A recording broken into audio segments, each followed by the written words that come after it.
ഒരു ആപ്പ് ഉണ്ടാക്കാൻ എത്ര രൂപയാവും? ദയവ് ചെയ്ത് ഇതുപോലുള്ള ചോദ്യങ്ങൾ എന്നോട് ചോദിക്കരുത്.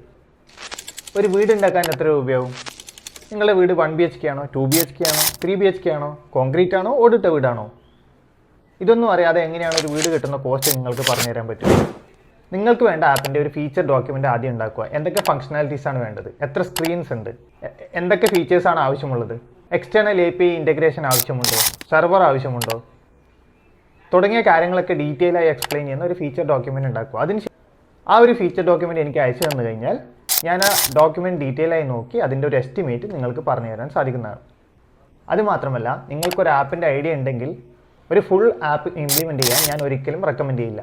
അതിന് പകരം ഒരു മിനിമം വയബിൾ പ്രോഡക്റ്റ് അഥവാ MVP ഉണ്ടാക്കാൻ മാത്രമേ സജസ്റ്റ് ചെയ്യുകയുള്ളൂ. അത് നിങ്ങളുടെ ബഡ്ജറ്റിനകത്ത് വരുന്ന ഒരു MVP ഉണ്ടാക്കാൻ ശ്രദ്ധിക്കുക. ആ MVP നിങ്ങൾ മാർക്കറ്റിലേക്ക് കൊണ്ടുപോവുകയും അതിന് യൂസേഴ്സ് ഉണ്ടെന്ന് ഉറപ്പ് വരുത്തിയതിന് ശേഷം മാത്രം ഒരുപാട് പൈസ മുടക്കി ഫുൾ ആപ്പ് ഇംപ്ലിമെൻറ്റ് ചെയ്യാൻ ശ്രദ്ധിക്കുക. മൊബൈൽ ആപ്ലിക്കേഷൻ ഡെവലപ്മെൻറ്റിനെ കുറിച്ച് എന്ത് സംശയമുണ്ടെങ്കിൽ താഴെ കമൻറ്റ് ചെയ്തോളൂ.